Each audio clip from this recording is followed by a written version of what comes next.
समस्त व्याकरणानुरागी जन तथा प्रिय विद्यार्थियों का टीचर्स क्लासवे यूट्यूब चैनल पर हार्दिक स्वागत करते हैं। आज हम लोग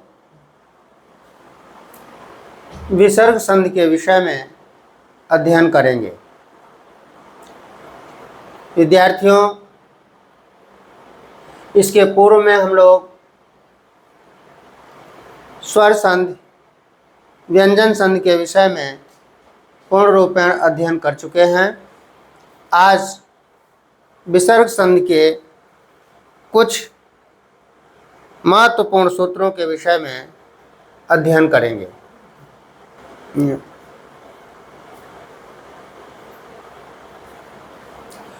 विसर्ग संधि क्या है? इसके पूर्व में हमने जब प्रारंभ किया था तो संकेत किया था, आपको उसके विषय में परिभाषा भी दिया था, उसका उदाहरण भी संकेत किया था।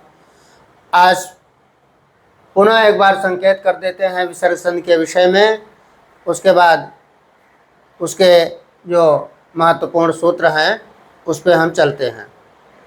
विसर्ग संधि, विसर्ग संधि का क्या अर्थ है?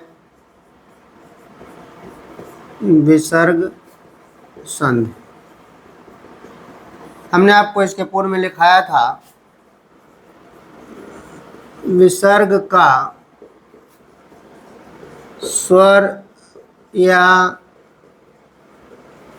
व्यंजन के साथ मेल होने पर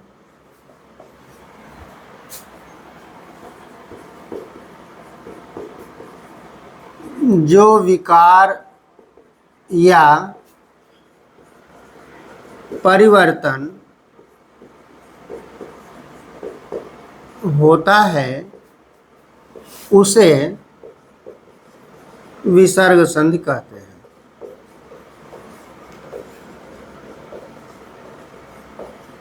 आपने एक बार पुनः परिभाषा देख लिया कि विसर्ग के बाद कोई स्वर या व्यंजन आता है तो दोनों का जब मेल होता है तो मेल होने पर जो परिवर्तन होता है, जो उसमें विकार आता है, उसी परिवर्तन की स्थिति को ही हम विसर्ग संधि कहते हैं।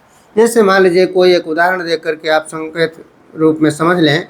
जैसे मान लीजिए मनः धन रथ, ये हमको उदाहरण मिल गया। अब मनः धन रथ, अब यहाँ आप देख रहे हैं कि विसर्ग है, उसके बाद आगे र व्यंजन मिल रहा है। इसको जब हम जोड़ते हैं तो बन जाता है मनोरथ। इस तरह से आप देख रहे हैं कि विसर्ग के बाद कोई स्वर या व्यंजन आए तो विसर्ग के स्थान पर जो परिवर्तन होता है उसी परिवर्तन को हम विसर्ग संधि के नाम से जानते हैं। अब विसर्ग के जो मुख्य सूत्र हैं उस पर हम चर्चा करते हैं। तो इसका जो पहला सूत्र है, विसर्ग की जो पहली संधि है, सर्वप्रथम हम उस पर विशेष रूप से चर्चा करते हैं। वह संधि का नाम है सत्व संधि। सत्व संधि इसको हम बोलते हैं। तो यह जो सत्व संधि है, इसका जो सूत्र है, सूत्र वह है विसर्जनीयस्य स, विसर्जनीयस्य स, ये सूत्र है। अब यह सूत्र है तो केवल एक सामान्य रूप में, लेकिन इसकी अभी व्याख्या देखेंगे तो अनेक सूत्र इसमें समाहित होते हैं। अभी हम लोग एक एक करके उसको संकेत करते हैं। पहले इसके नियम को जान लें कि इसका नियम क्या है। नियम विसर्जनीयस्य सः, आप शब्द से ही देख रहे हैं कि विसर्ग के स्थान पर स हो जाता है, यही इसका मुख्य है। विसर्ग के स्थान पर स हो जाता है। इसके विषय में आप देख लें पूर्ण रूपेण एक सामान्य अर्थ के रूप में पहले कि विसर्ग के बाद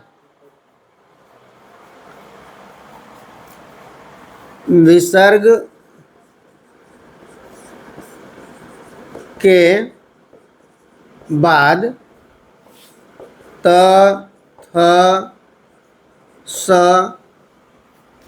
आने पर विसर्ग के स्थान पर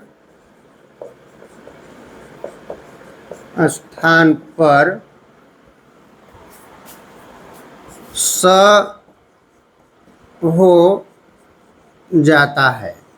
ये सामान्य इस सूत्र का नियम है। इसका उदाहरण आप स्पष्ट कर लें, 2-4 उदाहरण के माध्यम से स्पष्ट कर लें, उसके बाद तब इसके विस्तार पर चलते हैं कि और कौन कौन से सूत्र इस पर लागू होते हैं। तो पहला उदाहरण आप देख लें विसर्जनीय से सह का। जैसे मान लीजिए हमको मिल गया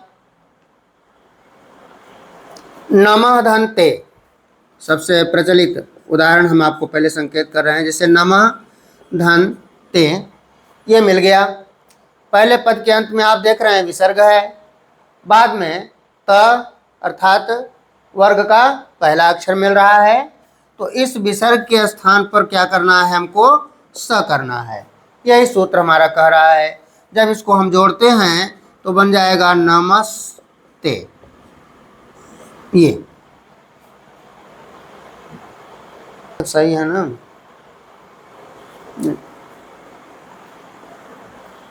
फिर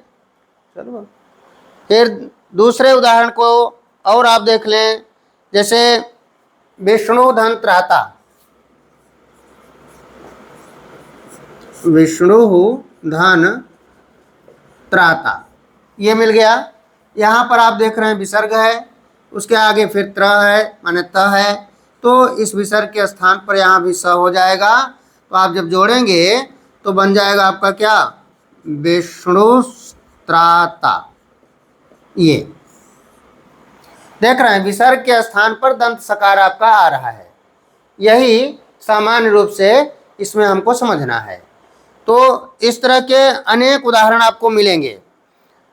अभी 1-2 उदाहरण हम और आपके सामने रख दे रहे हैं। जैसे कह धन तनोति लिख रहे हैं, कह धन तनोति, तो कह के स्थान पर यहाँ विसर्ग के स्थान पर स हो रहा है। जब आप जोड़ रहे हैं तो बन जाएगा कस त नो ति। ये इस तरह से आप अपने स्तर से जो भी पहले पद के अंत में विसर्ग आवे, उसके बाद त थ या स में से कोई वर्ण आता है तो आप इसका प्रयोग अच्छे ढंग से इस सूत्र का कर लेंगे और पूर्ण रूपेण हमें लगता है कि आपको समझ में आ गया होगा। जैसे मान लीजिए भावतः धन थूतकारः, एक आध उदाहरण और आपको दे रहे हैं। जैसे थ का उदाहरण नहीं था तो थ का उदाहरण आप देख लें। जैसे भावतः धन थूतकारः, ये हमको मिल गया। मान लीजिए बाद वाले में कोई भी रहे आपको कोई दिक्कत नहीं, क्योंकि त और थ तथा स यही संकेत किया जा रहा है अभी। तो त थ में से थ आपको मिल गया है। अब यहाँ पर जो आपका विसर्ग है, विसर्ग के स्थान पर वही स पुनः हो जाएगा। जब इसको आप जोड़ रहे हैं तो बन जाएगा भ व तस थूतकारः। ये देखें भावतस्थूतकारः, ये स्पष्ट और देख लें भावतस्थूतकारः। इस तरह से अनेक उदाहरण आप देख रहे हैं कि किसी प्रकार से कोई असुविधा नहीं है, केवल आपको विसर्ग के स्थान पर दंत सकार कर देना है।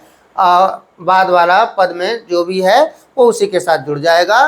तो यही है विकार या परिवर्तन, इसी का नाम है विसर्ग संधि।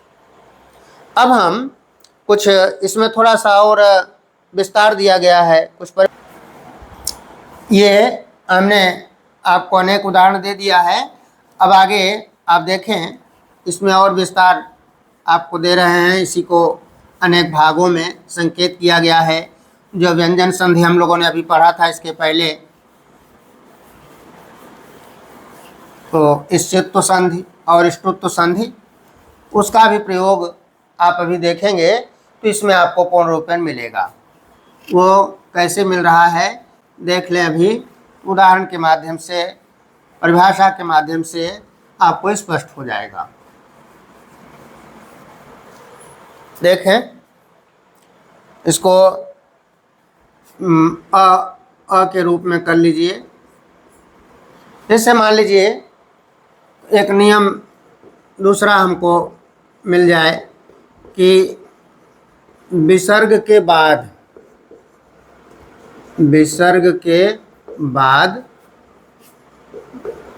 वर्ग का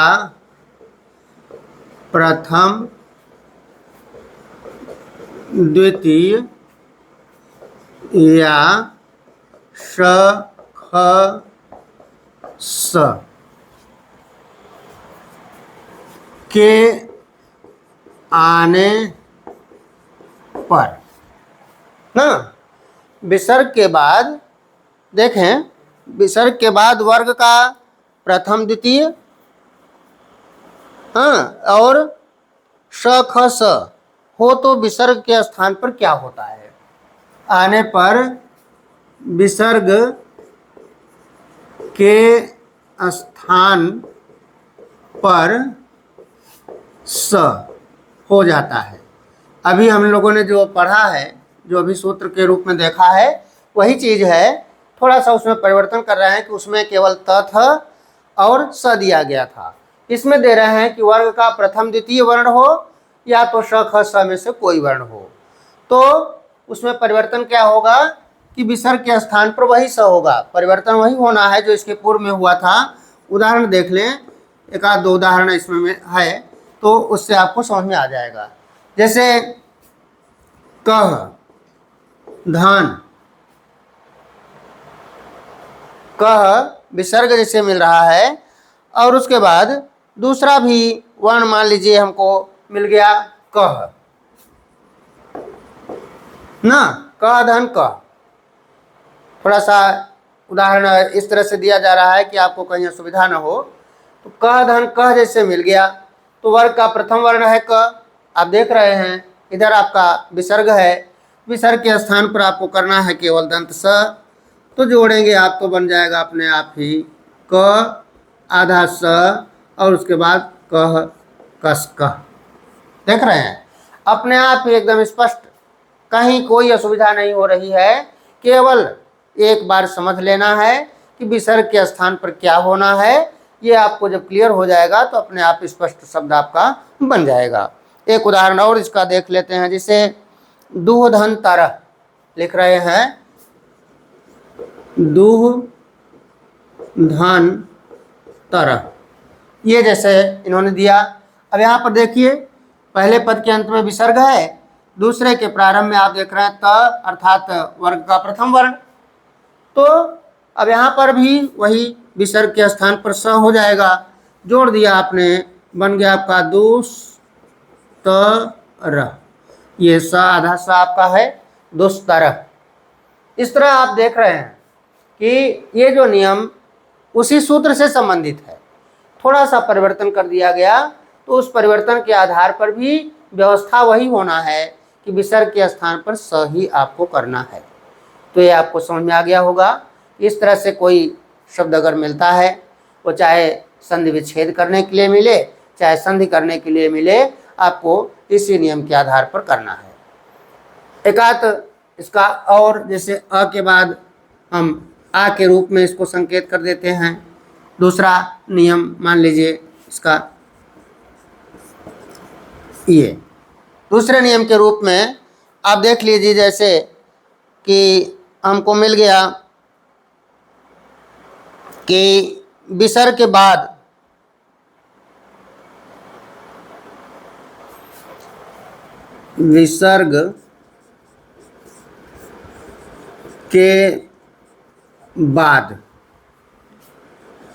ट या ठ, अभी हमने ष्टुत्व संधि का नाम आपसे लिया था। व्यंजन में आप चलिए, व्यंजन इसके पूर्व में हम लोग पढ़ चुके हैं। तो विसर्ग के बाद या ट या ठ आए ना, ये ट स्पष्ट और लिख लें। विसर्ग के बाद ट या ठ के आने पर ना, आने पर आप ष्टुत्व संधि में देखे थे कि जब ट या ठ आता था तो वहां पर मूर्धन्य शकार हो जाता था, श हो जाता है। तो किसके स्थान पर होता है इसको भी आप स्पष्ट कर लें, थोड़ा भ्रम आपको न हो। विसर्ग के स्थान, विसर्ग के बाद ट या ठ के आने पर, यहाँ पर बढ़ा लें उसको, विसर्ग के स्थान पर, विसर्ग के स्थान पर मूर्धन्य शकार, मूर्धन्य श हो जाता है, हो जाता है। देखें, आप स्पष्ट देख रहे हैं, ये ष्टुत्व संधि था, अभी ष्टुत्व संधि है, उसको भी आपको संकेत करेंगे। इसी से संबंधित करके आपको उदाहरण बताए जा रहे हैं। जैसे आप उदाहरण के रूप में अब देखेंगे तो और स्पष्ट हो जाएगा। ये विसर्ग के बाद ट या ठ आए तो देखें, जैसे उदाहरण आपको मिल रहा है कि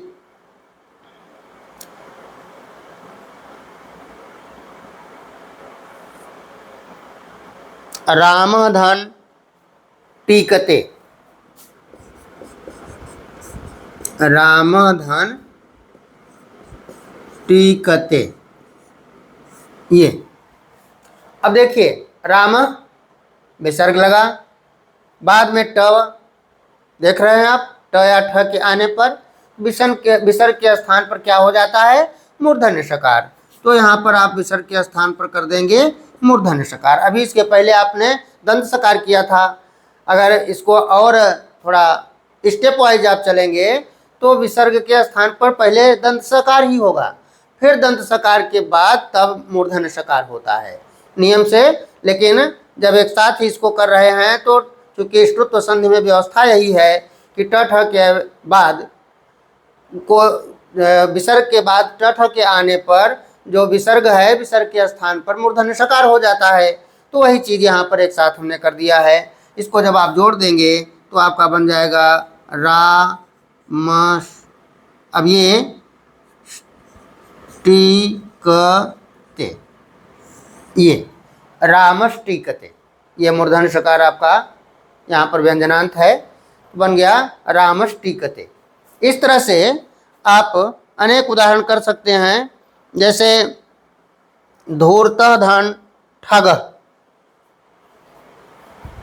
लिख रहे हैं धूर्तः धन ठग, ठ माने ठ भी आ गया, दोनों उदाहरण आपको मिल जा रहे हैं इसी से। तो धूर्तः, अब यहाँ पर वही मूर्धन्य शकार आप कर लीजिए और जोड़ दीजिए, बन जाएगा आपका धूर्तष्ठग। ये देख रहे हैं, धूर्तष्ठग शब्द आपका स्पष्ट बनता चला जा रहा है। कोई आपको सुविधा नहीं होनी है, केवल आपको ध्यान यही रखना है, सूत्र आपका यही रहेगा, विसर्जनीय से सह, विसर्जनीय से सह के ही आधार पर ये अनेक उसके विभाग बताए जा रहे हैं, अनेक उसके छोटे छोटे भाग किए गए हैं, जो कि ष्टुत्व के रूप में है, ष्टुत्व के रूप में है। अभी इसके पूर्व में आपने जो देखा दंत सकार के रूप में है।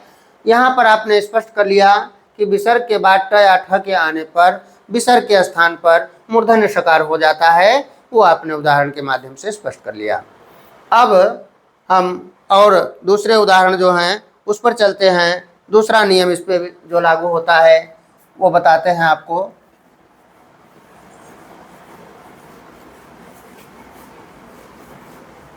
देख लें, एक ही सूत्र पर अनेक व्यवस्था लागू है।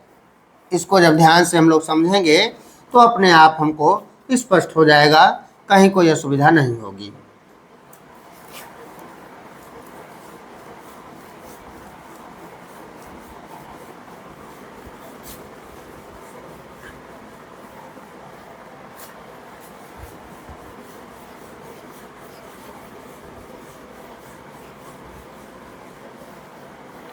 देखिए, इसी को अगले पार्ट के रूप में और हम आपको स्तुत्व से संबंधित करके बताते हैं।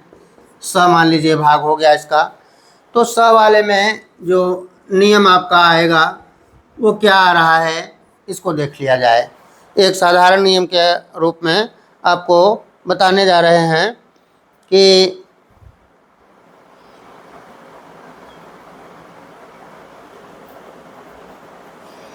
विसर्ग के बाद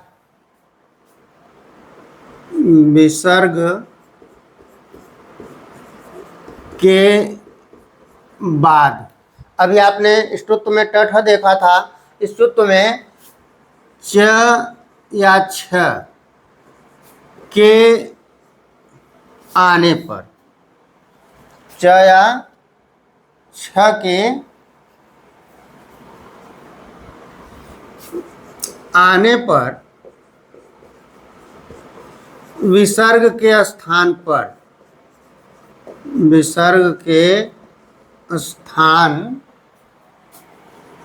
पर तालव्य स, ठीक है, विसर्ग के स्थान पर तालव्य स हो जाता है।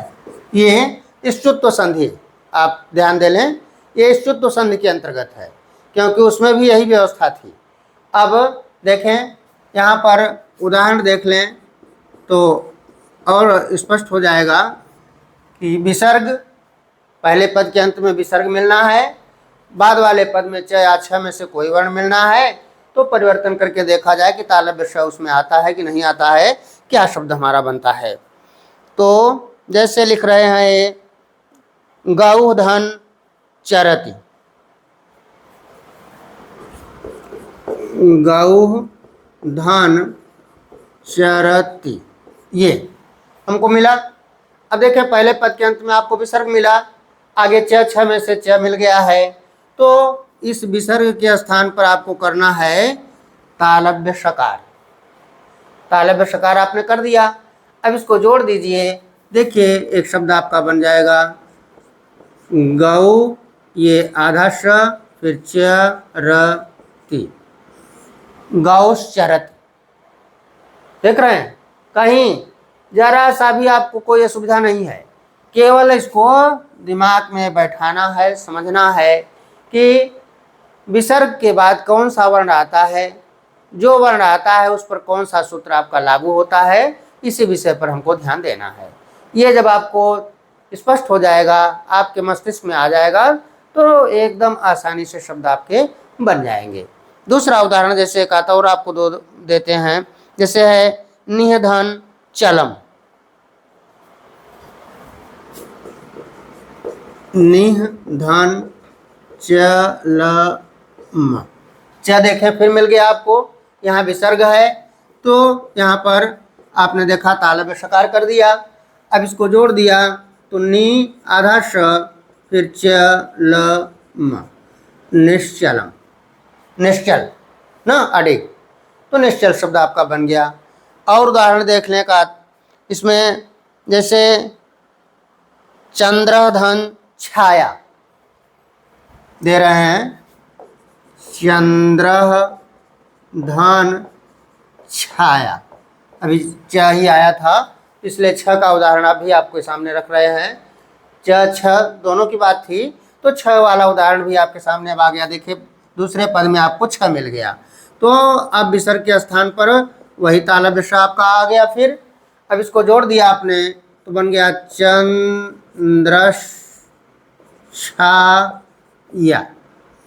ये देख रहे हैं, चंद्रछाया शब्द आपका स्पष्ट एकदम बन गया। तो इस तरह से आप व्यवस्था देख रहे हैं। अब हमें लगता है कि आपको एकदम स्पष्ट हो गया है, कहीं भ्रम नहीं होना चाहिए। विसर्ग के बाद च या छ के आने पर विसर्ग के स्थान पर आपका तालव्य शकार हो जाता है। इसके पूर्व वाले में भी आपने देखा कि विसर्ग के बाद ट या ठ के आने पर विसर्ग के स्थान पर मूर्धन्य शकार हुआ था।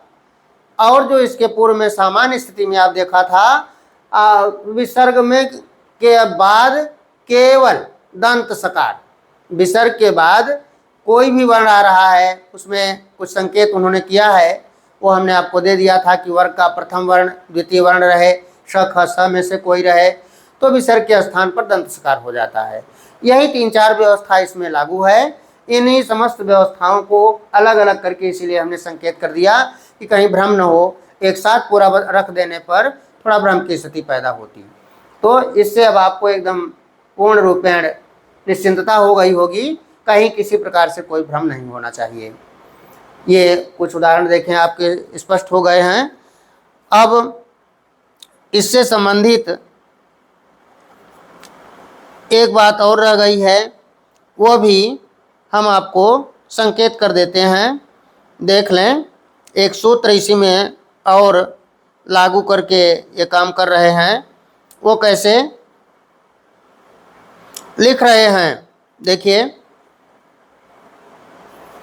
इसको हम मिटा करके आपको एक इसी में एक नई व्यवस्था दे रहे हैं, उसको भी स्पष्ट कर देते हैं, जिससे ये विसर्जनीय से सूत्र आपका एकदम क्लियर हो जाए।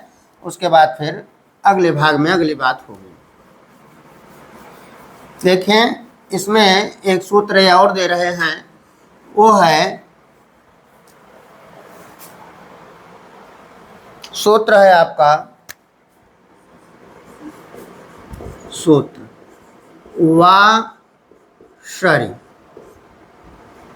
वाशरी, ये सूत्र दे रहे हैं। इसका नियम आप देख लें, इसमें क्या है। इसमें वाशरी श से अपने आप स्पष्ट आप कर रहे हैं, वह माने अथवा होता है।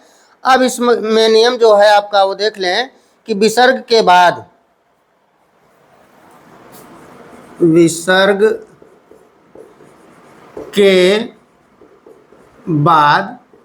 श ख स के आने पर, विसर्ग के बाद श ख या स माने तीनों श में से कोई वर्ण के आने पर विसर्ग के स्थान पर क्रमशः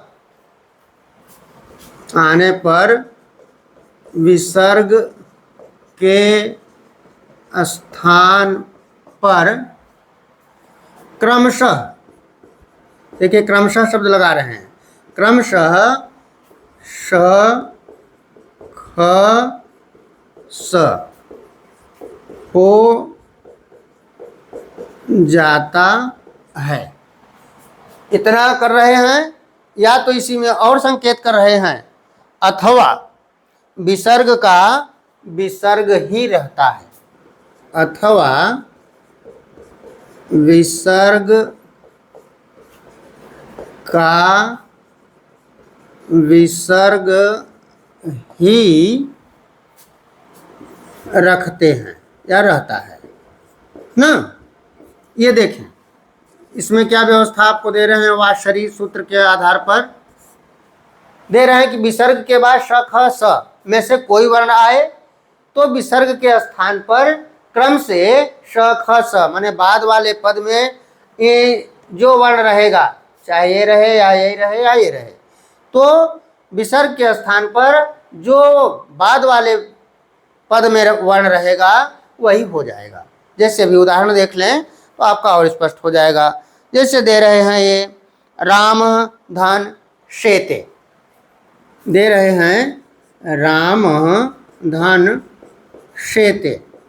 अब देखें, स्पष्ट कर लें, राम विसर्ग आ गया, आगे आपका तालव्य शकार आ गया, तो तालव्य श जब आया है तो विसर्ग के स्थान पर यही बाद वाला जो पद है, बाद वाले पद में जो पहला वर्ण है वही विसर्ग के स्थान पर हो जाएगा।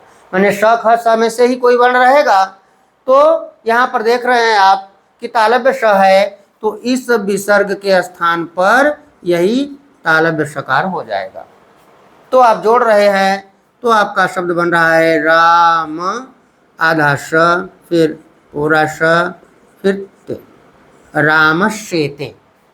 देखें, केवल इतना ही ध्यान रखना है, वाशरी सूत्र के आधार पर, सूत्र उसी विसर्जनीय से सह से ही संबंधित है, वाशरी करके अलग से इसमें संकेत कर दिए हैं, तो इसको आप देख लें। इसीलिए इसको बताना आवश्यक है कि आपको कहीं शंका न हो कि विसर्ग के बाद यदि श, ख, स में से कोई वर्ण आता है तो विसर्ग के स्थान पर श, ख, स ही हो जाता है, और यदि ऐसा नहीं होता है तो विसर्ग का विसर्ग ही रह जाता है। तो अभी देख रहे हैं आपकी विसर्ग के स्थान पर श, ख, स में से हो रहा है परिवर्तन। जैसे दूसरा उदाहरण और दे रहे हैं कि रामधन षष्ठ, राम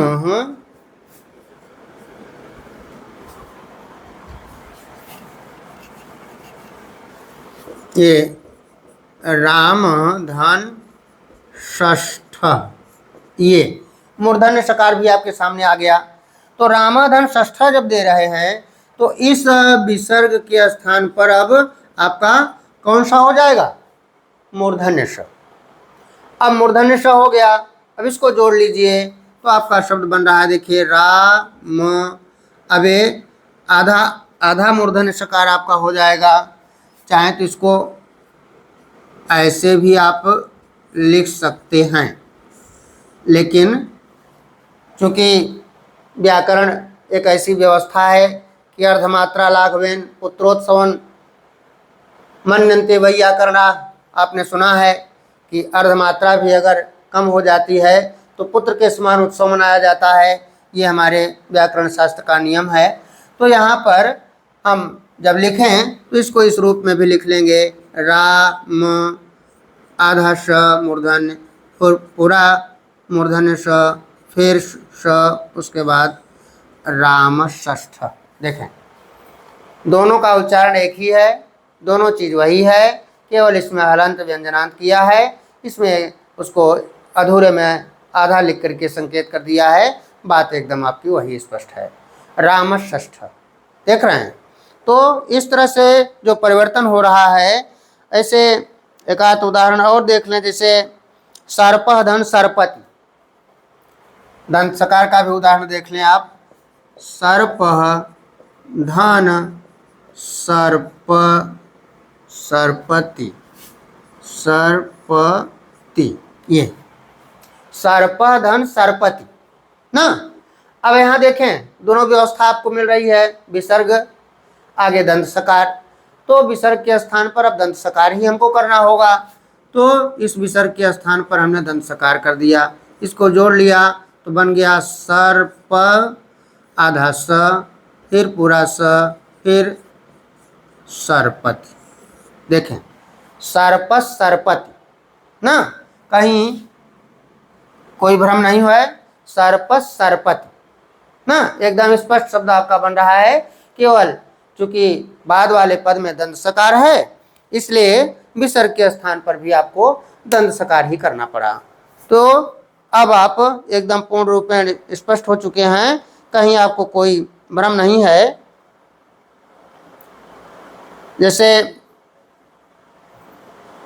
राम षष्ठ बनाए हैं, उसी तरह हरिधन षष्ठ भी मिलेगा, तब भी आपका वही बन जाएगा ना। जैसे उदाहरण आप अनेक कर सकते हैं, आपको कितने उदाहरण बताए जाएंगे, इसी तरह से स्पष्ट कर लीजिएगा। जैसे हरि शब्द दे दिया ना, हरि धन षष्ठ, ये तो यहाँ पर भी आप देख रहे हैं आपका कौन सा आया है? मूर्धन्य सकार।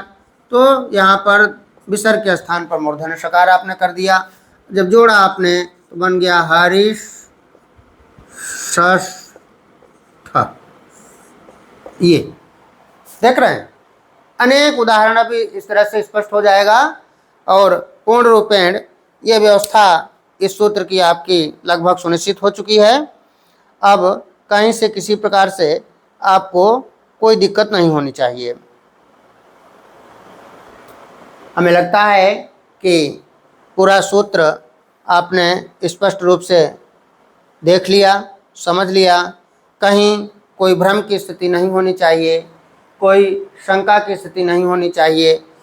अब आज हम विसर्जनीयस्य सह इस सूत्र के समस्त छोटे अंशों के विषय में, छोटे भागों के विषय में विस्तार से उदाहरण सहित व्याख्या आपके सामने प्रस्तुत कर दिया है। अब अगले भाग में विसर्ग संधि के और जो शेष भाग हैं, शेष प्रकार हैं, उन पर चर्चा करेंगे। आज इतना ही। बहुत बहुत धन्यवाद।